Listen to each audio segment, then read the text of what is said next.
ఉన్నారో వాళ్ళకి రాబోతుంది ట్రూ బెనిఫిషరీస్ కి అంటే బిలో పవర్టీ లైన్ సెగ్మెంట్ కి డెఫినెట్ గా రాబోతుంది అది ఏది సోషల్ వెల్ఫేర్ స్కీమ్స్ అందబోతున్నాయి మీరేం చెప్పాలనుకుంటున్నారు అంటే అప్లికేషన్ ఎందుకు తీసుకుంటున్నారు అనుకుంటున్నారా అయితే రైతు భరోసా కోసం తీసుకోవద్దా ప్రతి ఒక్క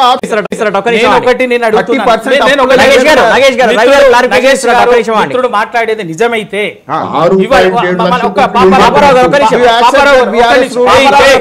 అయితే నేను అడుగుతున్నా మాస్కింగ్ ఒకటి 2014లో తెలంగాణ ఇచ్చే నాటికి తెలంగాణ రాష్ట్రం ఏర్పడే నాటికి తెలంగాణకు 62,000 కోట్ల అప్పులు ఇచ్చినారు ఆ రోజు రాష్ట్ర బడ్జెట్ కేవలం ఉమ్మడి రాష్ట్రాందే 1,30,000 కోట్లు 1,50,000 ఎగ్జాక్ట్లీ ఫిగర్ నాకు ఇప్పుడు ఉమ్మడి ఆంధ్రప్రదేశ్ తెలంగాణకు వచ్చేసరికి 60,000 70,000 కోట్లు ఉన్నది దాదాపు అంటే రాష్ట్ర అప్పుకు సమానంగా రాష్ట్ర అప్పుకు మించి ఇంకా సమానంగా మించి ఇది రాష్ట్ర బడ్జెట్కు తెలంగాణకు ఉమ్మడి రాష్ట్రందే 1,30,000 అయితే తెలంగాణకు వచ్చేసరికి అది 50,000 55,000 ఉంటుంది తెలంగాణకు అంత కూడా ఇయ్యలే ఎప్పుడు ఉమ్మడి రాష్ట్రంలో తెలుసా సంగతి అప్పటికి 62,000 కోట్ల అప్పుతో ఉన్నది తెలంగాణ 62,000 కోట్లను కూడా అప్పచెప్పింది మీరు చెప్పిన లెక్క నిజమైతే ఆ రోజు ఏ లెక్క ప్రకారంగా కాంగ్రెస్ ప్రభుత్వం 10 ఏళ్లు పరిపాలించిన మీరు తెలంగాణకు 62,000 కోట్ల అప్పెట్టారు మీరు తప్పుడు ప్రచారం చేసుకుంటా కాంగ్రెస్ పార్టీ వాళ్ళు చేసేదాన్ని ఇటువంటిది ప్రొవోక్ చేసి ప్రజల్ని మీరు మాట్లాడొద్దు అని చెప్పేసి మాట్లాడతారు అంత తప్పుడు ప్రచారం చేసుకుంటా ఇవాళ నేను ఇంకా అడుగుతున్నా రాష్ట్ర దేశంలో అన్ని తప్పుడు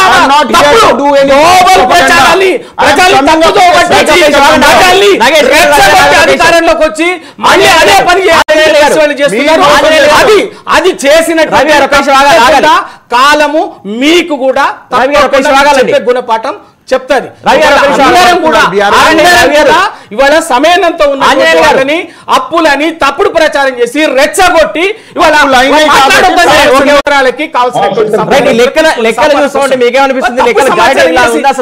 ప్రచారం చేసుకోవడం ప్రభుత్వం పాత గవర్నమెంట్ అప్పులు చేసిందని చెప్పి చెప్తా ఉంది మరి మీరు ఇచ్చేటువంటి ఈ బడ్జెట్ ఏ విధమైనటువంటి బడ్జెట్ ద్వారా సమకూరుతారు ఎట్లా తీసుకొస్తారని చెప్పి నేను ప్రశ్నిస్తే దాన్ని ఏదో వర్ణించుకొని రవి గారు ఏదేదో చెప్పేటువంటి ప్రయత్నం చేస్తా ఉన్నారు ఇవాళ భారతీయ జనతా పార్టీ ఇవాళ నరేంద్ర మోడీ గారి ప్రభుత్వం తెలంగాణకు ఏమి ఇయ్యాలి అనుకున్నప్పుడు మీరు రేవంత్ రెడ్డి గారు ముఖ్యమంత్రి గారు ఎందుకు పోయి ఇవాళ నిర్మలా సీతారామన్ గారు కావచ్చు అమిత్ షా గారు కావచ్చు లేకపోతే నరేంద్ర మోడీ గారు ఎంత చిత్తశుద్ధిగా బీజేపీ ఇస్తుంది తెలంగాణ రాష్ట్రానికి రావాల్సిన సంపద ఉందిగా అది అడగడానికి వెళ్ళారు జెన్యూన్ గా లీగల్ బేసిస్ కాన్స్టిట్యూషనల్ బేసిస్ ఉంది దానికి మీకు లాగా అనాలిసిస్ లాగా ఏది ఇల్లాజికల్ మాట్లాడారన్న అక్కడ అది కాంగ్రెస్ పార్టీ ఇచ్చింది అదే విధంగా మిగతా సందర్భాల్లో చూసుకున్నట్లయితే 2,50,000 లాస్ట్ 10 years నుంచి తెలంగాణ ఫామ్ అయినప్పటి నుంచి ఏపీ రీఆర్గనైజేషన్ యాక్ట్ లో రావాల్సిన సొమ్ము ఇంతవరకు రాలేదనా ఎందుకు రాలేదు తెలుసా ఫెడరల్ స్పిరిట్ లో ఇద్దరు మిత్రులు పరిపాలించిరుగా బియ్యం వచ్చినప్పుడు సీఎం మిస్సింగ్ ఇక్కడ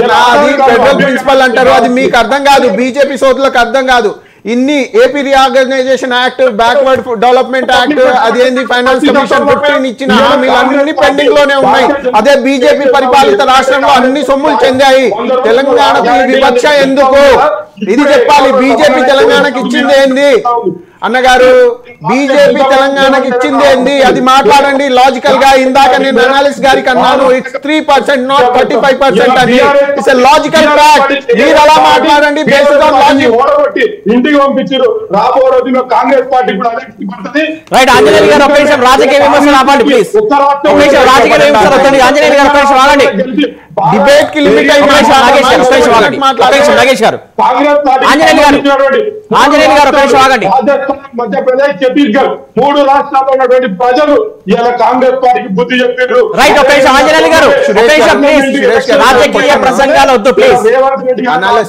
ఒక నిమిషం ఆంజనేయులు గారు ఒక నిమిషం ఆగాలి మీరు ఒక నిమిషం ఆగాలి ఆంజనేయులు గారు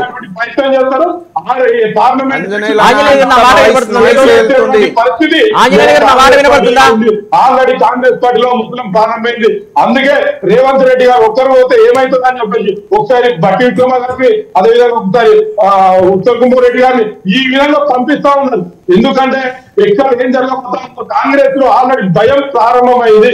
ఆల్రెడీ పెద్దలంతా ఒక కుమ్మకైనటువంటి పరిస్థితి కనబడతా ఉంది. ఇవాళ తెలంగాణ రాష్ట్రంలో కొన్ని ప్రజలను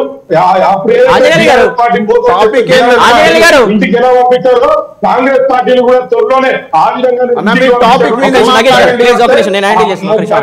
మా 3 రాష్ట్రాలు రాజస్థాన్, మధ్యప్రదేశ్, చండీగఢ్ చేసినట్టే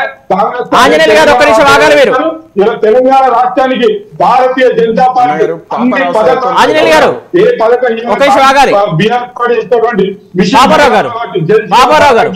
కేంద్ర ప్రభుత్వం ఇచ్చింది.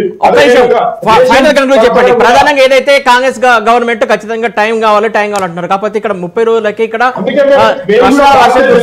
పరిస్థితి కనబడుతుంది. ఇక్కడ మాజీ మంత్రులు ఇవన్నీ చేస్తున్నట్లయితే దీనిపైన మీరు ఏమంటారు? బాబురావు గారు, ఆంజనేయులు గారు ఆగాలి మీరు ఆగండి సార్. అంతకు ముందు నుంచి వస్తున్న పథకాలు కొన్ని ఉన్నాయి. ఆ పథకాలు పైగా వ్యవసాయానికి సంబంధించిన పథకం రైతు బంధు, రైతు అంటే ఆసరా అన్నారు వీళ్ళు, ఆ రైతు భరోసా అన్నారు. ఆ రైతు బంధు ఏంటంటే అదనులో ఇవ్వాలి. పంట వేసేటప్పుడు, వర్షాలు పడ్డప్పుడు, లేకపోతే పంట వేసే టైంలో కరెక్ట్ ఆ టైంలో ఇస్తే ఆ డబ్బులు వాళ్ళకి ఉపయోగపడతాయి. ఆ టైంలోనే ఇవ్వాలి డబ్బులు. అది నవంబర్ ఎండింగ్ టు మార్చి దాకా అనుకుంటారు సుమారు తెలంగాణలో. ఈ రబీ పంట, ఈ పంట ఇప్పుడు వేసవి పంటగా అంటారు దీన్ని, ఆ పంట టైం అది. అందుకని నవంబర్ ఎండింగ్, డిసెంబర్ బిగినింగ్ లో ఇచ్చేయాలి ఆ డబ్బులు. ఆ డబ్బులు అప్పుడు ఇవ్వకపోతే ఇప్పుడు అప్పులు పాలవుతారు, రైతులు ఇబ్బంది ఉంటుంది. అందుకని ఆ టైంలోనే ఇవ్వాలి డబ్బులు. మిగతాయన్ని అటు ఇటు పర్ణ ఇది ఉండదు. తర్వాత ఆసరా, దాని మీద ఆధారపడ్డ వాళ్ళు, వృద్ధులు, ఏ అండాలేని వాళ్ళు ఉంటారు, అట్లాంటి టైం పడాలి. కానీ కంప్లైంట్ ఏంటంటే ఇప్పుడు అది కూడా వాళ్ళు కూడా చెప్పారు, మేము డిసెంబర్ 9కి ఇస్తాను రేవంత్ రెడ్డి గారు, అసలు మీరు తీసుకోవద్దు, ఇప్పుడు తీసుకుంటే 10,000 అంటే 5,000 ఒక ఎకరానికి అయితే, అప్పుడు తీసుకుంటే 7,500 ఒక ఎకరం అయితే. ఇది మేము ఇస్తే కనుక డిసెంబర్ 9వ తారీఖు 7,500 15,000 ఇస్తాం. పాపారావు గారు సరిపోవట్లేదు, టైం అయిపోతుంది. వీడియోలు ఆయన మాట్లాడతారు, తర్వాత మాట్లాడచ్చు. ఎంత మంది రైతులు గగ్గోలు పడి